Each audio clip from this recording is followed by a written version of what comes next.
Attention, stations on the network. Our broadcast will begin in 5 minutes from my mark. In 5, 4, 3, 2, 1, mark. That was your 5-minute time check, stations.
Attention, stations on the network. Our broadcast will begin in 2 minutes from my mark. In 5, 4, 3, 2, 1, mark. That was your 2-minute time check, stations.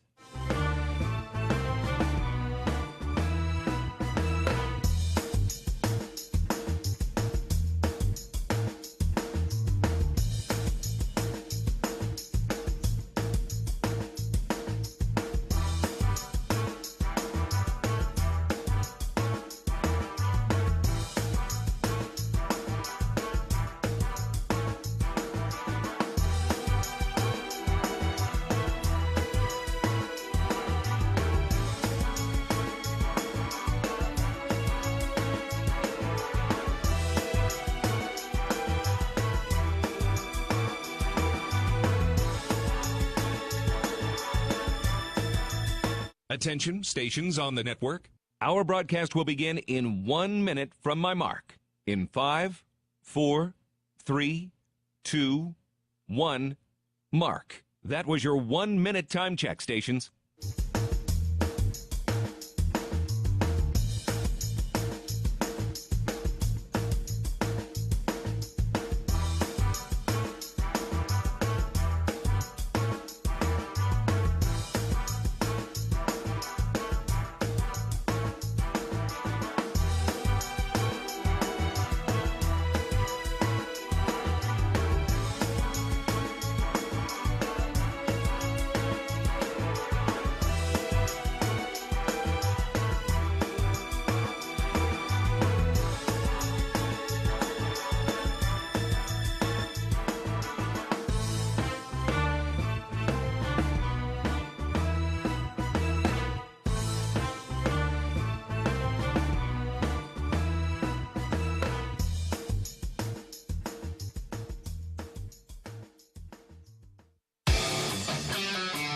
On the Bobcat Sports Network from Learfield, this is Cat Chat with head football coach Brent Vigen. Brought to you.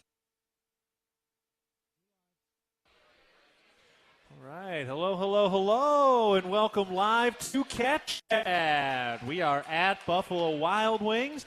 I'm Keaton Gillogly alongside head coach Brent Vigen. First of all, everybody can hear us okay? Hearing us all right in the back? You got us good? Got us good? All right, we've got a lot of fun things to talk about today, so I want to make sure everybody can hear us.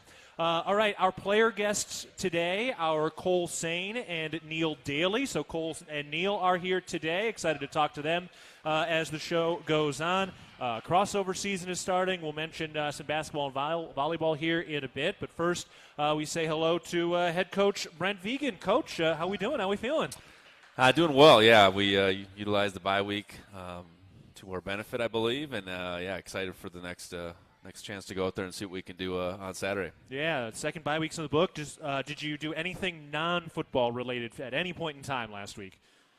Not really, because thinking about Saturday, I thought I watched more college football on Saturday than I had in a long time. High school game on Friday night, got home and there was college after that. So we got to watch some NFL, I guess, too later on Sunday. So, no, a lot of football. Yeah, what's your football watching setup? Like, you got multiple screens, monitors. Personally, I got to about 4 monitors while I was watching some stuff on Saturday. I do have YouTube TV, so the ability to watch 4 and move around is certainly been a treat this fall. Yeah. Do you notice anything just watching the game, like when you're kind of just watching, not specifically for scouting, but do you notice anything different about the game? You see different wrinkles in offense or defense? Any interesting trends you notice nationally when you're watching it like that? Oh, I don't know. I'm just watching generally. I think like Saturday night, you're watching. I was watching Idaho, Eastern Washington a little bit. Watching the game over in South Dakota a little bit. I can't remember what FBS games were going on at that same time, but kind of just flip around. No, I don't know if there's anything in particular. I think the communication piece. I think is. It's changed things at the FBS level. Yeah. I think at our level, I think we've talked about it. I think the tablet piece is, maybe clean some things up. Then you catch a game with a lot of penalties, no different than our Portland State game. So I don't know. I think college football in particular is maybe as big as it's ever been, and that's it's exciting. Obviously for us, and it's great to be in a place that values college football so much. Yeah, no doubt. Certainly well valued here, and of course we're going over to Eastern Washington this weekend, but 2 more regular season home games left. Hopefully a few more in the playoffs, but that is down the road after you guys bank a few more 1-0 weeks. So we'll talk about all of that as we go forward. I do want to just give a shout out. Volleyball is coming home this weekend. They're coming off a straight set sweep in Missoula against Montana last week. Yes. So they are back over 500 in Big Sky play. They're sitting at 5-4 and have a great opportunity this weekend.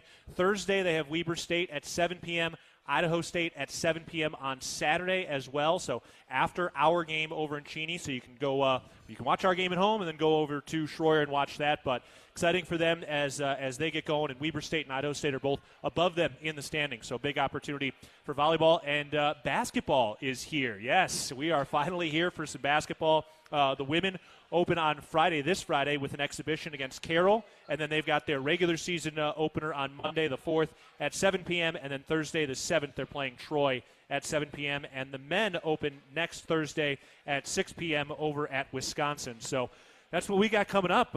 Excited for some basketball to get going, although that's not really on your radar at this point yet, is it? Not quite yet, but excited. Yeah, excited for Matt and Trish to get going, and obviously excited for Matt and Jen to get the mainline trophy. I think I called the Victory Bell last year, so it's excited for them to get the mainline trophy and bring it back to Bozeman. Right. Yeah, and they'll play their next match against Montana is that Friday night before our Brawl of the Wild. So great opportunity to go watch some volleyball against the Grizzlies on that Friday night, and then watch some football after that on Saturday. So excited to get all that rocking and rolling. All right, let's talk some Bobcat football here as we get ready to dive into an Eastern Washington week 10, out to the Inferno. First, just talking some personnel stuff, few updates here. So it sounds like Bryce Grebe and Adam Jones missed the last game are feeling good for this week? Yeah, they were able to make progress last week. We didn't do a ton with them, but they've both been going at it this week and expect them both to be not only on the trip but on the field. Great. And Ty McCullough's feeling good after that late shoulder injury? Yeah, same thing. So Ty probably wouldn't have played last week if there was a game, but again, he worked through things and has been out there all week. Great. So that's good news there. But, of course, the headliner is Julius Davis, who is back. I know he made the trip last week to Portland State, but, yes, Julius certainly deserves a round of applause. He is the namesake of the Juice Squad. Yes. Excited to see what he's got in store. I'm sure he is chomping at the bit to get out on the gridiron. Yeah, no doubt. I think as things were moving along and things moved along with his ability to get that medical red shirt back at Wisconsin from 19, we've really been eyeing 4 games for probably the better part of the last couple months. And however those 4 games played out, we didn't exactly know. But to have him really practicing now for really all of October, ramping up a little bit each week, yeah, he's definitely ready to go. And, I think I've said it. Beyond whatever he's been able to do in practice, he's a gamer. He's a game player, and his best is on Saturdays. So it'll be really exciting to see him out there. And I know it's been a long time coming. Thinking back to when he went down in spring ball. Yeah. So you mentioned trying to get the 19 medical redshirt back. What are you talking about there? So you had to because he didn't play as a true freshman at Wisconsin, and in order to redshirt this year, he would have to have a medical that year, and he came in as an injured high school player, essentially. You got to go back in time, so to speak. That's the way medical redshirts are done. They're done at the tail end of your career when you need it versus done immediately as far as the technicality goes. Okay, so cool to see that. And so then that also kind of plays into the Justice Perkins situation. So would he be available for redshirt? Or no, Justice redshirted truly in 19, and he practiced and was part of it. So that's the difference. Julius did not have the ability to play or practice back in 19 for the better part of that year. So that's where this works for him. So whatever we get out of Justice this year is what we're getting out of Justice this year. Yeah, and he's making good progress. Similar the ramp up piece, and he's going to go on this trip, but not to the point of being available. But we're hopeful. We're just a few weeks off. All right. Well, we're excited to see how this plays out. And, of course, an opportunity to see Scott Trey Humphrey and Julius Davis in the backfield. I know there's a lot of anticipation for that. They both run so hard. I mean, how do you compare just kind of their styles and the anger that those two guys run with? Yeah, I think Scott Trey has become maybe more like Julius this year as a second-year player. I think just his his vision and his ability to take guys on in different ways. He was, he did a lot of things over and over again the same way last year, and that was fine. He was a true freshman. I think he was really effective, but he's been able to take his game to another level. He doesn't have the hurdle in his repertoire. I kind of hope Julius doesn't either, all things considered. But yeah, physical on the point of contact. I think they both have slashing type of ability, but they both have that one cut, make you miss piece to their running game too, and that's the part really that showed up more and more for Scott Trey this year. Yeah, so excited to see how that all plays out as we go forward. I want to stay on some of the running backs too. Jared White got a touchdown this last game against Portland State. He's got a really interesting note in terms of his touchdown receptions. So the last 2 years for Jared White, he's made 5 total catches in 2 years.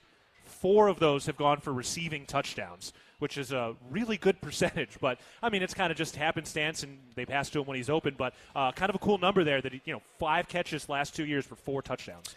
Yeah, Jared's a really capable receiver out of the backfield.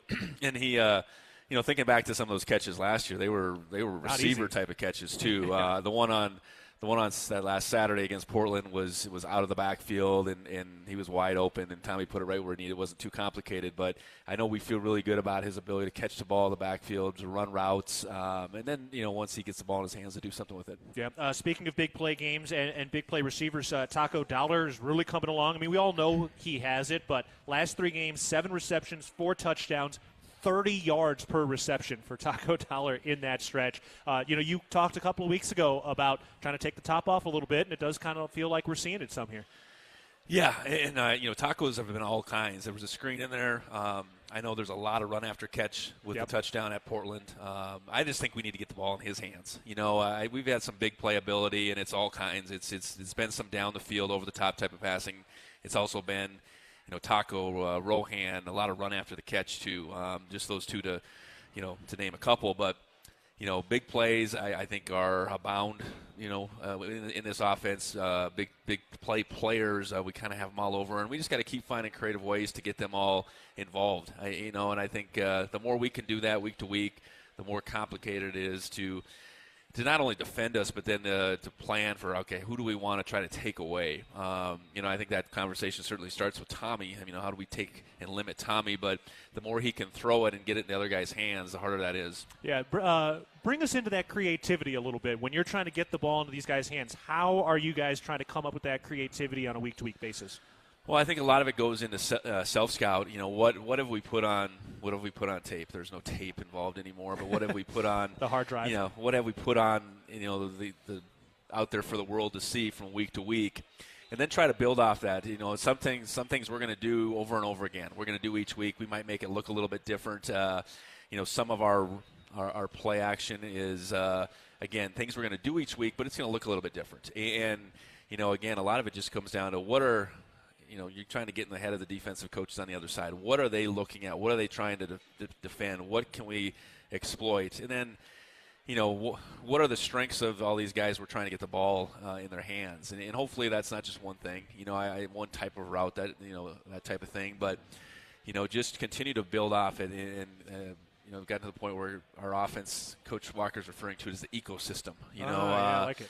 And it just building it, but at the same time not making it any more complicated for our guys. So you're trying to make it each week a little bit more complicated for the ones that are defending you, but really not adding so much for our guys that they don't play fast. I think the key to it all is our guys are still coming off the ball up front, and those 5 guys are playing at the level they're playing. I think that's always where your barrier begins and ends, so to speak, and then your creativity comes out of an offensive staff coming together and bringing their ideas to the table, and then just picking and choosing which ones you're going to utilize that particular week. Yeah. When do you guys start talking about that during the week? Is that on your Sunday stuff, or just kind of when it pops up?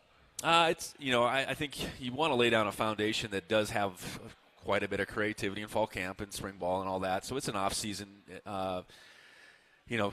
February, March, I think, preparing for spring ball and then analyzing that through the course of the summer and then going through fall camp. And I think as the season goes along, you just further define, okay, who are our playmakers? What are they capable of? What can we do with them? How far can we stretch them? And then, particular to each opponent, it's, okay, now Sunday and the Monday in particular, what are those ways we can take all these things and put them into this game plan, I guess, if that's the best way I could explain it, I suppose. Yeah, that makes sense. You're building an ecosystem out, and it's fun to see the way that plays out from week to week. All right, we're going to take a break. Still more to get to with Coach Vigen about the upcoming week and what we've got on tap. And later, we're talking with Cole Sain and Neil Daly. All right, we're taking a break. We're live from Buffalo Wild Wings. This is Cat Chat, presented by Learfield. The air was thick with desire as he said those 23 magic words every woman longs to hear. Buffalo Wild Wings Go will give you 10 free boneless wings when you spend $15 or more and use promo code GOBONELESS. Say it again, she begged. He indulged. Buffalo Wild Wings Go will give... Okay, I need a break. This novel's got me sweating and hungry. Buffalo Wild Wings. Let's go sports bar. At participating locations for a limited time only when you order in the BWW web or app. When I was using, I spent half my time worried about running out of pills and the other half hiding my addiction. Hiding from judgment. Hiding from everything. I OD'd right there. My pills were laced with fentanyl. Narcan and my son saved my life. He found me and called 911. After that, I got treatment. Learn more at helpsaveliveSMT.org. A message from Montana Department of Public Health and Human Services.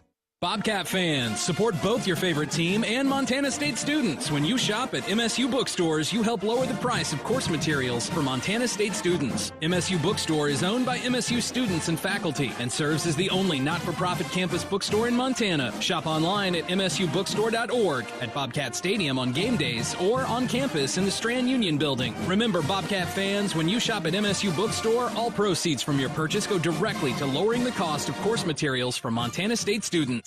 Hey, Bobcat fans. Want to make a real difference in the lives of Montana State student-athletes? The Bobcat Collective is your chance to do just that. By joining as a member or becoming a business partner, you're directly supporting our athletes through NIL opportunities, helping them succeed both on and off the field. Whether you're an individual looking to become a member or a business ready to partner with us, every contribution empowers our Bobcats to reach their full potential. Visit BobcatCollective.com to learn more and sign up today. Together, we can elevate our athletes and the entire Bobcat community. Go Cats, go! Preparation is the key to success on game day. And like your favorite Bobcats on the field, you need to be ready right from the opening kickoff. Cenex has your pregame routine covered. We've got your salty snacks, your sweet treats, ice-cold beverages to wash them down, and fresh tanks of propane to fire up the grill. Fuel your fandom at your local Cenex station. Bobcat Pride, powered locally. Northern States Fishing Tools, a proud sponsor of the Montana State Bobcats, has been serving the eastern Montana and western North Dakota oil fields since 1978. We are here to provide you with the best tools and services, all at competitive prices. Northern States Fishing Tools services the Williston Basin with fishing and rental tools, along with downhole tools that include packers, plugs, and through tubing equipment. We have the expert knowledge to give you satisfying results based on your specific needs. Go Bobcats! We are back live at Buffalo Wild Wings for Cat Chat. It is Week 10. The Bobcats are making the trip over to Cheney for the matchup against Eastern Washington. That is a 2 p.m. Mountain Time kickoff. We'll be on the air for that at 1 o'clock with Leo Davis and Dan Davies on Saturday. All right, we're talking some Bobcat football here. We're with Coach Vigen. And, Coach, let's dive into a couple of the fan questions from some people who are here today. We've talked about this a little bit, but Brian did want to just know how much the tablets have been a benefit to the coaches and players as of late. No, I think it's been a real good addition to college football. The instant feedback, it's kind of the world we live in, right? And we have the technology to be able to utilize that. So whether it's been offense, defense, special teams, I think all the way across the board, our coaches and players have benefited as they've come off between series, certainly at halftime. And it's really just that, that instant kind of confirmation of what just happened that we've talked about it. I think, before you were relying on, eyes up in the box, certainly the players, the feedback they gave you, and then what you see from the sideline. And those could be three different things. So the video doesn't lie. Yeah, that's I know that. Yeah, good to get some sure answers here. Also, Dale wanted to know, what do you attribute to the defense being so much better this year? Well, I think we've been much more consistent. I think we had moments last year where we played really good defense, and I think consistency comes out of attention to detail. I think it guys really understanding week in, week out, and to some degree just even play in, play out, series in, series out. Okay, what's my job? What's my task? How do I fit in the grand scheme of these 11 guys? We've tackled better, and I think there's an understanding of leverage and those type of things that go. Our personnel's a little bit different, so I think our guys, defensively didn't like the way last season turned out, especially maybe the last couple games in particular, and took that to heart and really worked hard this offseason, at the things that our deficiencies. I think our coaching staff looked at our deficiencies and wanted to be better. I know this. We haven't get up a lot of big plays with the first group. So you're going to give up some first downs and make them do it the hard way as they drive down the field. But ultimately, if you play that way and everybody plays assignment football, that's the type of defense we want to play. Well, it's been a lot of fun to watch, and it's been fun to see the way that the depth has stood up as well. And, of course, that played a major role the last couple of weeks with the injuries, and one of those guys who has stepped up is Neil Daly, who we're going to talk to in a little bit. But I imagine for you and the staff to see Neil out there after some of the injuries, getting his first career sack at Portland State had to be a welcome sight. Yeah, for sure. I think, Neil was an incoming freshman my first year and a guy that had come in with high acclaim. We had high expectations for, and one thing after the others really occurred through his first 3 years here. And when he'd been out there, I think we really liked what we saw, in particular last year, and that was pretty short-lived for him, and it was just a real struggle to get back to good health. So he's had a good run of health, and I think continued to develop physically. And you're 4 years into a program. I think your understanding of things is that hadn't stopped when he was injured. So I think he kept very engaged. Even though he wasn't out there playing, and now we're seeing the fruits of all that, and making the best of his opportunity, that real first opportunity to start. But all season, Neil's been contributing. Special teams, defense. So it is that next man up mentality, but you got to have a guy that's ready and willing to step into that role, and Neil certainly has been. Great. Well, we're going to talk to him in a second. Last guy I want to ask you about is Dylan Rollins. Looked like he was getting in a little bit at Portland State, the Missoula native who transferred over from BYU. But how is he coming along? Looks like he's getting a little run right now. Yeah, I think he's starting to make the progress that we'd hoped he would have made. He missed all of fall camp. Yeah. He had a hamstring injury. Probably right up, maybe a week or so before fall camp, so mid-July, that really kept him out. He missed that whole stretch, and he wasn't here in the spring. So, his fall camp has been in the midst of the season happening. He hadn't played football in a long time. He was, on that mission for 2 years, and it's starting to happen for him. I think. We didn't expect that Dylan had to play. I guess we expected that he would maybe be talented enough to be in the conversation. I think that's how we saw it when we signed him. Back in the winter. So, excited about, him in the progress he's making right now, but really excited about him moving forward. Yeah, and he's got a pretty high ceiling then, yeah? I believe so, yes. Yeah, he's a big, strong dude and mature, obviously, beyond his years, going to BYU for a year, being on a mission, and really, I think his maturity through that and what that experience did for him, excited about what that's going to continue. I mean, we have I suppose he's 21-year-old freshman, at our hands, and a guy that is already big and strong, and he's going to do great things as he moves forward. Yeah, and correct me if I'm wrong, did we see Everett Carr at that right guard spot a little bit, and then more right tackle once Rollins got back in the second unit? Yeah, Everett's really doing good things as a second-year guy, too. He's a registered freshman as well, but a much younger one. And I think in Everett's case, he's been the guy that has had to move around. Okay. I think ultimately we probably see Everett as a guard. He's had to play tackle. But that versatility is good. And, I think to have that as a young player, to be a guy that can understand playing, up to 4 different positions. He's played both guard spots, both tackle spots, I think is really positive.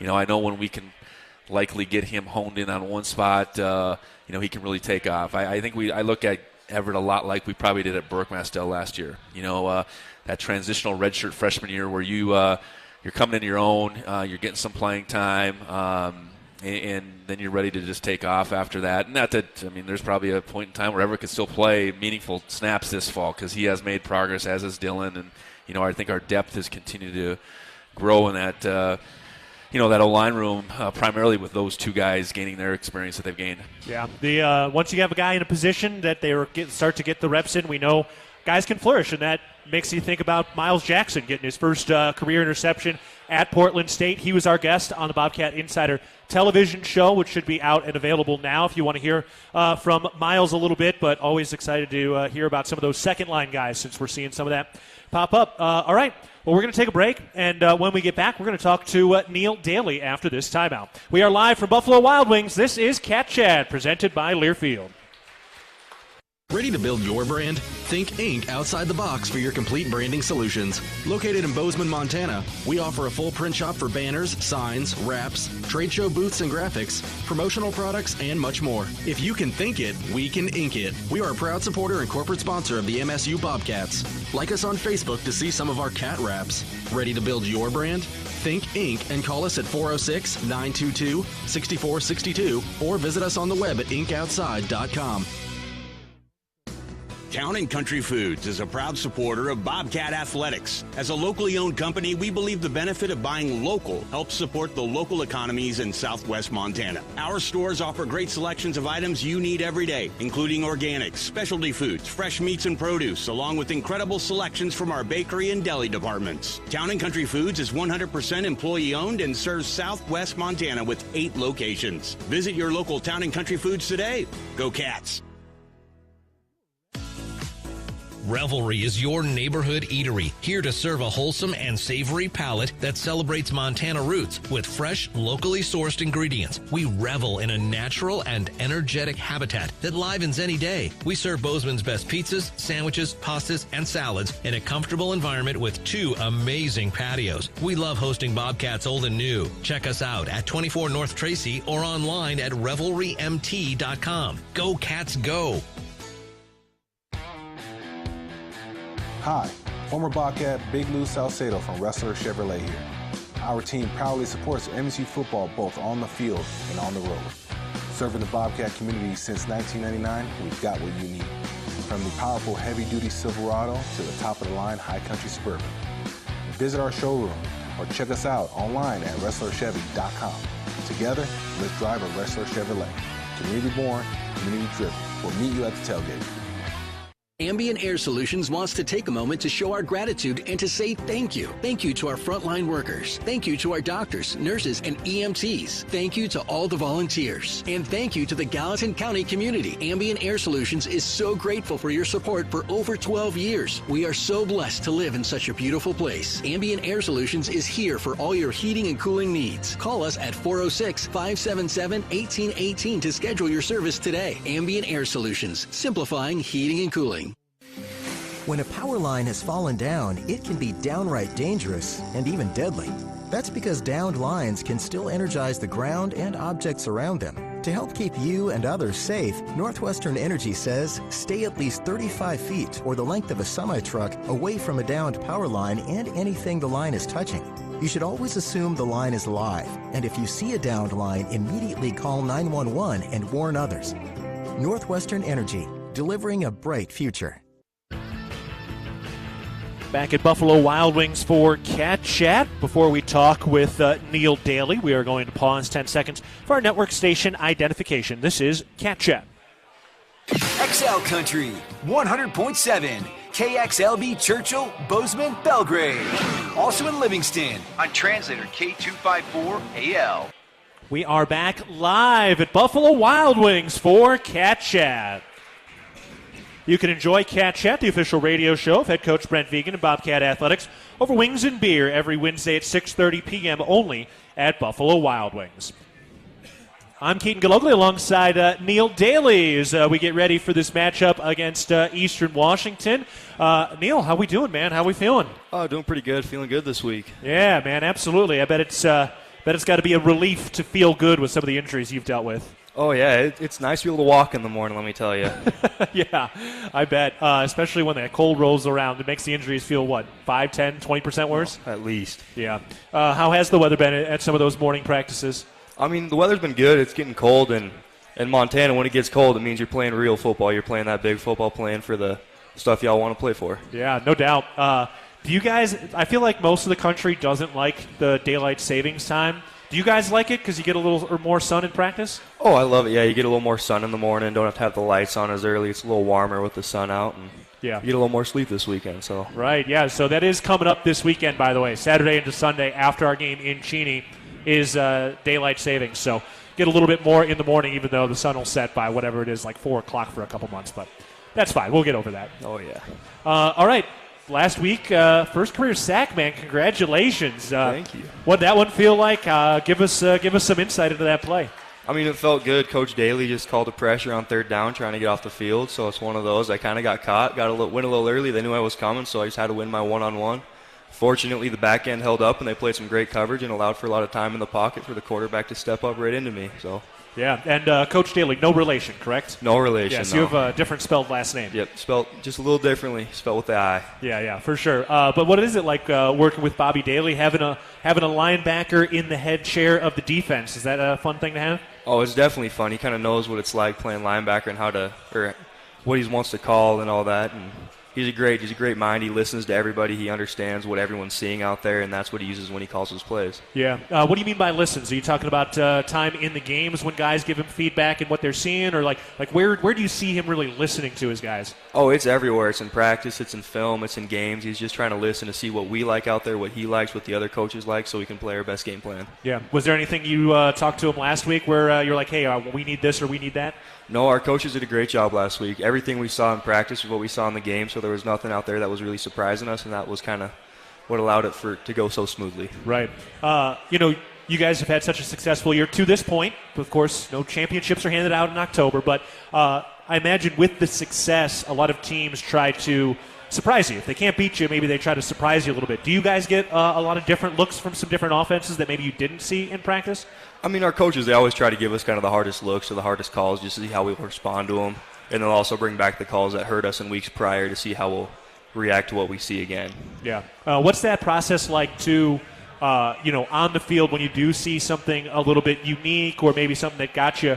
What's it like when you get back on that sideline and that communication to try to make sure it doesn't beat you a second time? I mean, it's great with the iPads. You can go back, you can kind of watch, see what they're doing, and then see what we need to do with that call. Yeah. How often before the iPads did you feel like, I mean, you didn't play a ton with the injuries, but how often were you like, no, I was right. I was in my spot pre-iPad, and now you come back and you're like, no, I was right in my spot, and the video does not lie and tells you maybe it was a little different.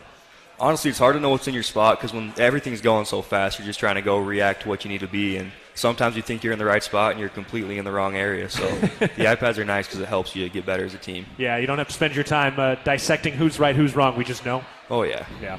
All right, I want to talk a little bit about your background, Neil, as well. You've got a unique background playing it in Missoula and in Billings as well. What do you like better, Billings or Missoula?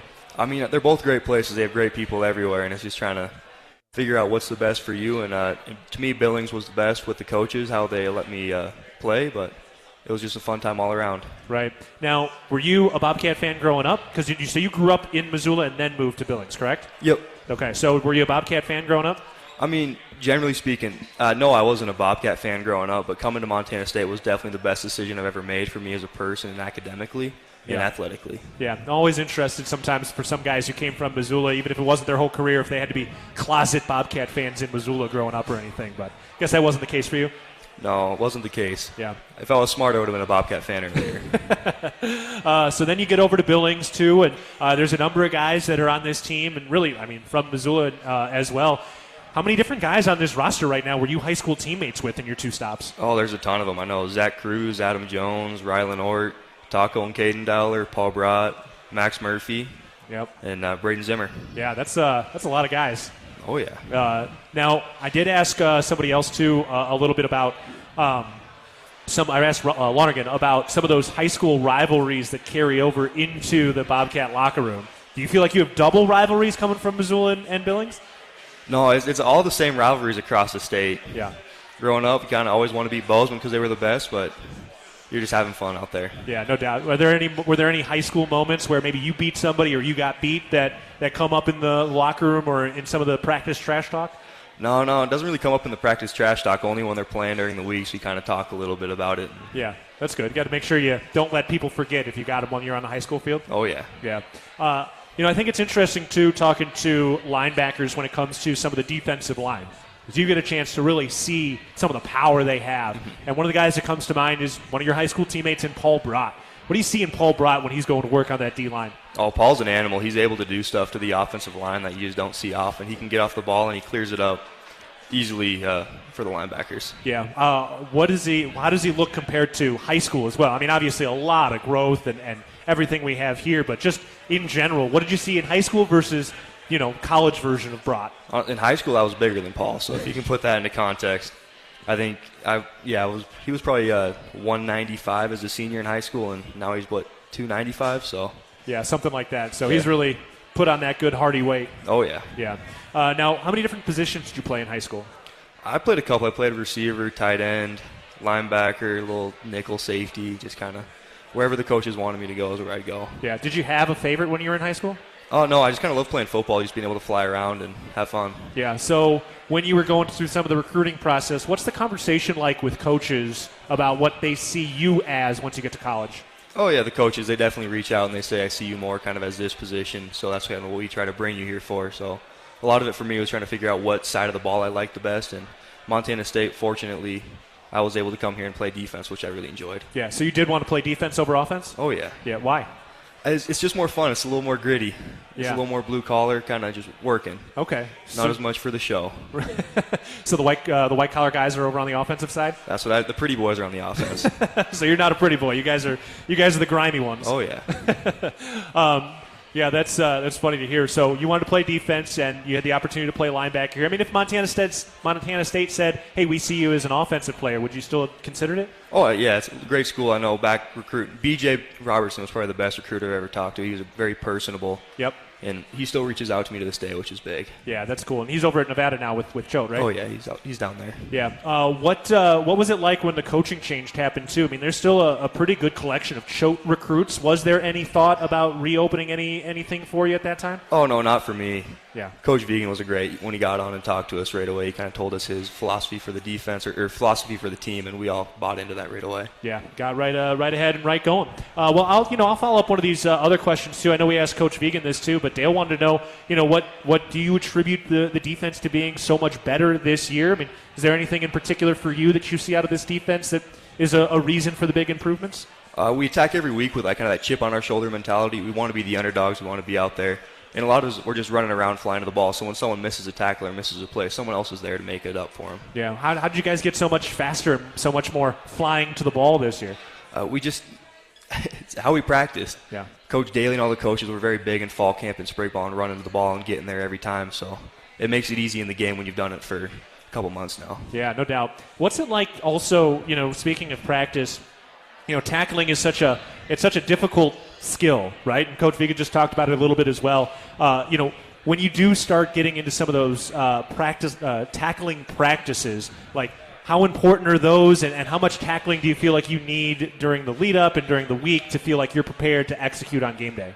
I mean, the main tackling reps we get in practice more in fall camp and spring ball, and we get to try to tackle Rohan Jones, Scott Trey Humphrey. So you get to tackle some of the best players in the conference.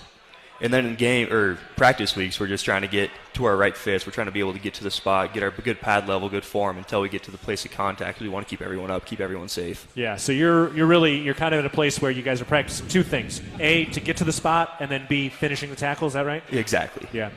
Tackling some of your guys in the fall. What's it like tackling Scott Trey Humphrey? It's tough because he runs hard. So you got to be ready for it when you're coming down the hole. Yeah. Well, what is it? I mean, he just runs fast. Does he hit his shoulder? I mean, what is that like when you actually do meet him in that hole? Those times you do get a chance to. You never know what you're going to get when you get in there. If you have bad pad level, if you have a bad angle, you're going to get broke, and he's going to run over you. So it really makes you focus on the little things. Okay, so he's good for the form, because if you have bad form, he's going to break your tackle? 100%. Yeah, that's cool to hear, man. Well, we're excited to see Scott Trey out there this week along with Julius Davis, and out to Cheney in Eastern Washington. Give us a couple of things to keep an eye on for in this game against the Eastern Washington Eagles on Saturday. I mean, they're a good team. They're a very explosive offense, so we're going to try to just kind of control them as much as we can, take away the explosive plays, make them chunk it down the field. But honestly, we're just going to be out there running around, having fun, and trying to make plays. No doubt. Well, looking forward to watching this fun coming up on Saturday. Neil, appreciate the time. Thank you. All right, Neil Daly joining us on Cat Chat. We're taking a break, and when we come back, Cole Sain will join us on Cat Chat, presented by Learfield. The roar of the crowd, the thunder of thousands of fans stomping their feet as the Bobcats take the field. For Mary, her chronic hip pain kept her from the thrill of her favorite pastime. Thanks to the revolutionary orthopedic care from Bozeman's local orthopedic groups and the Bozeman Health Spine and Joint Institute, Mary was back on her feet and back in the game. If chronic spine and joint pain is keeping you from the activities you love, start your journey by visiting bozemanhealth.org/SJI. Bobcat fans, support both your favorite team and Montana State students. When you shop at MSU bookstores, you help lower the price of course materials for Montana State students. MSU Bookstore is owned by MSU students and faculty and serves as the only not-for-profit campus bookstore in Montana. Shop online at msubookstore.org, at Bobcat Stadium on game days, or on campus in the Strand Union Building. Remember, Bobcat fans, when you shop at MSU Bookstore, all proceeds from your purchase go directly to lowering the cost of course materials for Montana State students. When I was using, I spent half my time worried about running out of pills and the other half hiding my addiction, hiding from judgment, hiding from everything. I OD'd right there. My pills were laced with fentanyl. Narcan and my son saved my life. He found me and called 911. After that, I got treatment. Learn more at helpsavelivesmt.org. A message from Montana Department of Public Health and Human Services. Hey, college football fans, what do you call a game you can't lose? We call it the Conoco Coin Promotion. 250 fans at every Bobcat home game will get a Conoco coin. This coin can be redeemed for free prizes at a participating Conoco station. Watch out for the Conoco Coin Promotion at the next home Bobcat football game and redeem it for free prizes. Conoco, proud sponsor of the Montana State Bobcats. The air was thick with desire as he said those 23 magic words every woman longs to hear. Buffalo Wild Wings Go will give you 10 free boneless wings when you spend $15 or more and use promo code GOBONELESS. Say it again, she begged. Be indulged. Buffalo Wild Wings Go will give... Okay, I need a break. This novel's got me sweating and hungry. Buffalo Wild Wings. Let's go sports bar. At participating locations for a limited time only when you order in the BWW web or app. Hey, Bobcat fans. Want to make a real difference in the lives of Montana State student-athletes? The Bobcat Collective is your chance to do just that. By joining as a member or becoming a business partner, you're directly supporting our athletes through NIL opportunities, helping them succeed both on and off the field. Whether you're an individual looking to become a member or a business ready to partner with us, every contribution empowers our Bobcats to reach their full potential. Visit BobcatCollective.com to learn more and sign up today. Together, we can elevate our athletes and the entire Bobcat community. Go Cats, go! Preparation is the key to success on game day. And like your favorite Bobcats on the field, you need to be ready right from the opening kickoff. Cenex has your pregame routine covered. We've got your salty snacks, your sweet treats, ice-cold beverages to wash them down, and fresh tanks of propane to fire up the grill. Fuel your fandom at your local Cenex station. Bobcat Pride, powered locally. We are back at Buffalo Wild Wings. It is Week 10. The Bobcats have the Eagles coming up on Saturday, and if Montana State wins on Saturday, it would be their fourth straight win against Eastern Washington in the all-time series, which would be the longest winning streak in the all-time series for Montana State. So an opportunity to make a little history in that regard on Saturday. All right, one of the guys who's going to try to help that out is your starting center, Cole Sain. Cole, how we doing, man? Good. Thanks for having me. Yeah, absolutely. Happy to have you up here. And you just signed an autograph during the commercial break as well. Our boy Grayson came up and got his jersey signed. What's it like for you just playing in this market, playing with this fan base, and getting to interact with kids like that on a day-in, day-out basis? Yeah, it's awesome. I mean, we have a great fan base. A lot of support, and we're thankful every day for sure. Yeah. How many autographs do you sign? Probably a few after the home games. Yeah. Yeah. That's got to be fun. I mean, it's just such a nice tradition to have fans coming out, have an opportunity to go stand on the field, take a look around, and then interact with you guys. That's got to be a cool thing for you. Yep. Yeah, I signed my first cast last home game, so that was funny. But yeah. Where was it on their body, the cast?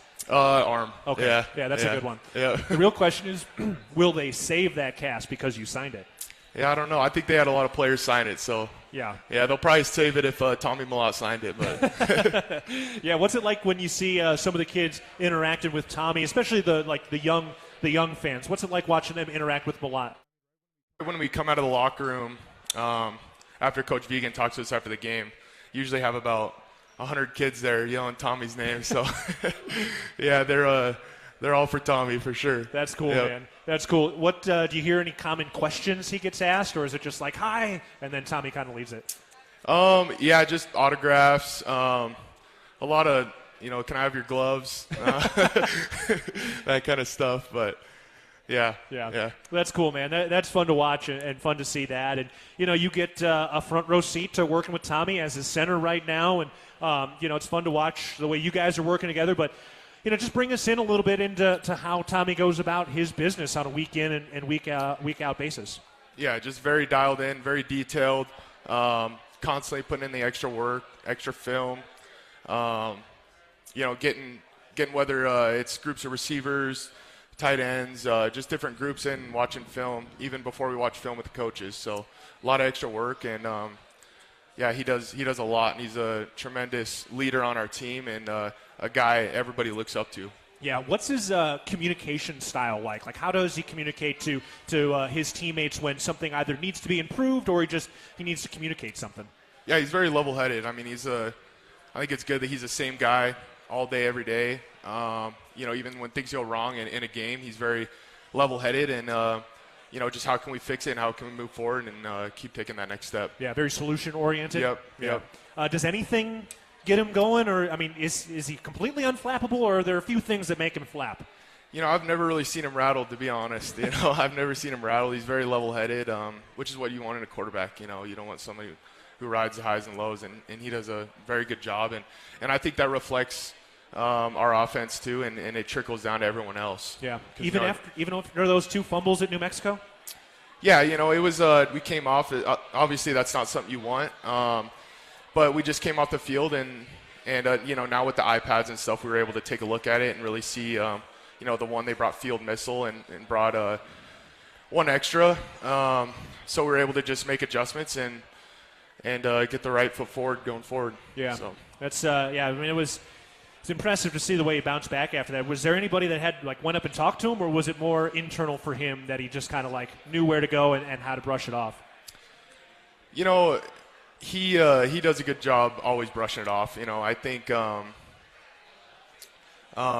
just as a team, just being able to fix the mistakes, and I think the way he just goes and he's constantly up and down the sidelines. If we have bad drive, getting us right and getting us in the right headspace, and just being a great leader in that aspect. Yeah, no, it's fun to get that insight from you who works with him. But, of course, I did bring you up to talk about you, not so much Tommy for 20 minutes. But, it is fun to kind of hear some of that for you. So what year is this for you in college now? Gosh, so this is my 7th fall. Yep. I had a red shirt. I had COVID, and then I had my medical red shirt last year when I had knee surgery. So spent a lot of time last year working with Brian Langford, our PT, to get healthy, as well as the training staff and strength and conditioning staff to get healthy and get back on the field. So that was really my number one priority and all I was worried about in the off season. So it was great to have those guys in my corner and be able to work with them. We have a tremendous support staff in our building, and it ended up working out great. Obviously, get back feeling good and have a healthy season so far. Yeah, you're in that rare Van Wilder club now. The Cleve Van was in and some other guys. Yeah. We've had a couple older guys like that throughout the years. Usually it's about 1 or 2 each year. So yeah, especially after that COVID year. For you, 7 years worth of school as well, a couple different spots. You were over at that other place over the hill for a year, down in JUCO before coming up here as well. But academically, where are you at in your stuff? What kind of degree are you at? Yeah, so when I transferred over from junior college, sometimes credits don't always align. So I knew I wanted to crank that out just to be able to leverage all my eligibility with school and stuff. So I was able to graduate with my undergrad in business finance in 4 years and then roll that into a master's degree in financial planning, which I graduated in May. So I received my master's degree in May, and now I'm just taking classes to be full-time. All right, I like it. So what are you going to end up doing here after school? I don't know yet. I kind of spent this whole last year just being fully focused on getting healthy and coming back and having a great senior year. That was my whole focus, and now just trying to carry that 1-0 mindset and just getting better every week. Now that I'm healthy, now that I'm out there playing, just continuing to build and be a better player and do what I can to help the team. So. Yeah. Well, and for you, you've lived down in Southern California a little bit, been up here. Do you want to stay in Montana, or you want to go somewhere else around the country? Yeah, absolutely. So I was born in Darby, Montana. I lived there for the first 9 years of my life, and some work stuff with my family. We were forced to move down to California for a short period of time, but the second I got out of high school, my parents were able to move back to my hometown in Darby. So I definitely plan on staying back in Montana is where a lot of my family is, especially on my dad's side. Yeah, cool. All right, I want to talk to you also, as somebody who dealt with injuries last year, and it's obviously cropped up with Blake and Danny and Keaton. They've talked about trying to stay sharp in the meetings and trying to stay sharp in terms of helping coach guys. How difficult is it to stay sharp in those meetings and trying to get better when you don't have the reward of practice and games?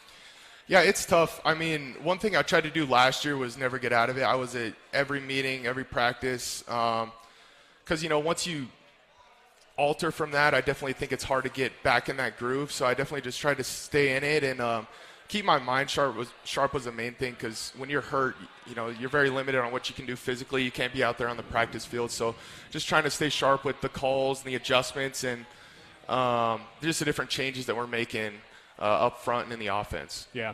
Kind of goes back to the old cliche of if you stay ready, you don't have to get ready, right? Yep. Yeah. All right. Also, Julius Davis coming back this week, which everybody is excited about. What's it like for you blocking for a guy like that? I mean, I guess technically you didn't really block for him last year, but you have been in practice and whatnot. What's it like blocking in front of a guy like that? Yeah, it's awesome. I mean, his energy is one of a kind. He gets after it, and he plays with a lot of emotion, so he brings up a lot of guys on the sidelines and in the game for sure. So, yeah, if we didn't have enough great running backs, we have one more. So, yeah, it's awesome to see those guys run for a lot of yards and score a lot of touchdowns. So yeah, does it feel like getting them off the sideline here and onto the field coming up? It's like, okay, just go take that energy out on the field. It's like getting kids outdoors. Just go out there now. Yeah. Yeah, he's fun. So I'm excited to watch that go to work. Final guy I want to ask you about is Marcus Weir. You play right next to him right now on the O-line, and we get to see it from up top. But O-line play is a hard thing to see, I think, for a lot of fans, and especially with the way games are shot on television. What are some of the unique, uncommon qualities of Marcus Weir and why he's been so strong this year? Well, for one, he's super strong. He also has great technique. I mean, great hands, great feet is what you look for in an offensive lineman, and he checks all those boxes. Also, he's a great leader. He's one of our captains, a guy a lot of us look up to. So, yeah, he checks all the boxes in what you want in a great offensive lineman, and he's definitely a guy, especially a lot of the younger guys are able to look up to and watch and really try to replicate and build their own game on it. Nice. Well, it's fun to watch him go to work, fun to watch you go to work over these last couple of games, including the Eastern Washington game on Saturday. What are we looking for out of this Eastern Washington defensive front you're going to see? Yeah, I don't think there's a call they don't have. They run a lot of defensive fronts. First flex, double flex defense will run against, but they also didn't show any of that last week. So we could see anything, 4 down, bear, flex, all the above. So a lot of different changes and calls, so we'll just kind of roll with what we get, which is kind of what we get every week. So a lot of people just throw the kitchen sink at us and maybe run some stuff they don't normally run. So we just got to make those adjustments, and Coach Johnson does a great job at getting us, after that first drive, just really diagnosing what they did and able to get us on the same page and adjust the calls. All right, well, don't get hit by a kitchen sink this week. Get ready for it. Yeah, right on. All right, well, Cole Sain, appreciate the time and the insight today, and good luck the rest of the way, man. Thank you. All right, Cole Sain joining the show. We're taking a break. When we come back, we'll preview the Eastern Washington matchup on Saturday. This is Cat Chat, presented by Learfield. Town & Country Foods is a proud supporter of Bobcat Athletics. As a locally owned company, we believe the benefit of buying local helps support the local economies in southwest Montana. Our stores offer great selections of items you need every day, including organics, specialty foods, fresh meats and produce, along with incredible selections from our bakery and deli departments. Town & Country Foods is 100% employee-owned and serves southwest Montana with 8 locations. Visit your local Town & Country Foods today. Go Cats! It's the season of home improvement, and Williams Plumbing will help you tackle the big stuff. Are old roots clogging your sewer line? Williams has the tools to fix it. Have you checked your septic system lately? We have the knowledge and experience to maintain or repair it. Looking to install a yard hydrant? We'll do it promptly and professionally. Don't sweat the big stuff. Call Williams Plumbing today.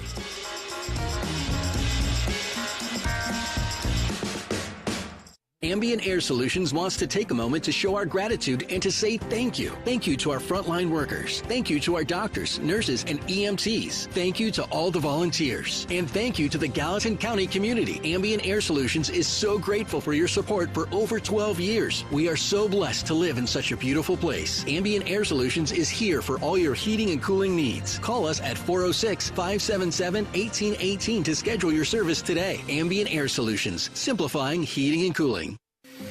When a power line has fallen down, it can be downright dangerous and even deadly. That's because downed lines can still energize the ground and objects around them, To help keep you and others safe, Northwestern Energy says stay at least 35 feet or the length of a semi-truck away from a downed power line and anything the line is touching. You should always assume the line is live, and if you see a downed line, immediately call 911 and warn others. Northwestern Energy, delivering a bright future.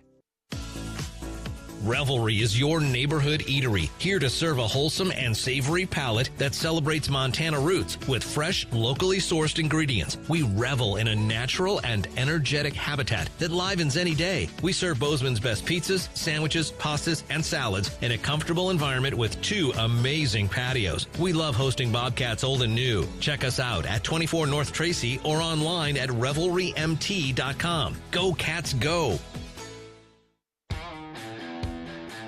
Hi, former Bobcat Big Lou Salcedo from Wrestler Chevrolet here. Our team proudly supports MSU football both on the field and on the road. Serving the Bobcat community since 1999, we've got what you need. From the powerful heavy-duty Silverado to the top-of-the-line High Country Suburban. Visit our showroom or check us out online at WrestlerChevy.com. Together, let's drive a Wrestler Chevrolet. Community born, community driven. We'll meet you at the tailgate. We are back one final time over at Buffalo Wild Wings for Cat Chat. I'm Keaton Gillogly alongside head coach Brent Vigen, and it's time now to take a look ahead to the next game presented by Vance Thompson Vision. So Eastern Washington is next up on the docket. They do come in at 2-6, 1-3 in Big Sky play, but they've played a tough schedule. They've really been in a lot of their games this year, Coach. Yeah, specifically looking at their conference schedule, all 4 teams at the time they played them were ranked teams. They have been very competitive in all of them. Lose by 3. I think they lost the other 2 by 10, and then they beat Sac State. So, very dangerous team and very capable of being explosive on offense. And then I think Cole referenced it. They've done a lot of things on defense. And that's I think in preparation that creates some challenges. Just what are they going to do? And I think the thing they keep fighting. That game the other night against Idaho. You're getting to this point in the season. They got down, but they kept after it. Obviously, Idaho was able to outlast them, but they're a team that they're just chasing a win, and there's a desperation, I suppose. There's the onside kicks. There's trickery that's abound, I guess. So we got to be ready for everything. We got to really play hard and take care of our end and hope for good things. Yeah, they came back late against Montana and made that game really close despite giving up a lot of offense. They made that a 5-point game in the fourth quarter against UC Davis at home. So, you're right. There's a lot of that. Talking about their offense a little bit, I know we talked about Vesperis for the TV show. They're working with some other quarterbacks. But I want to talk about Tuna Alta here, their lead running back. They are missing their backup running back right now, Malik Dodson. But this Alta here kid, a Washington native, fourth-year junior, seems like he's really been running pretty hard for them. Yeah, he's a big guy. I think 215. So he's hard to tackle because of his physicality, and when he gets out in the open, he can go to distance. So we got to do a good job of not letting that happen. I think they've blended, his running ability along with the quarterback's running ability, and so they got a wide array of runs that we have to prepare for. And again, our guys need to be assignment sound and see the ball and tackle the ball and obviously do our jobs.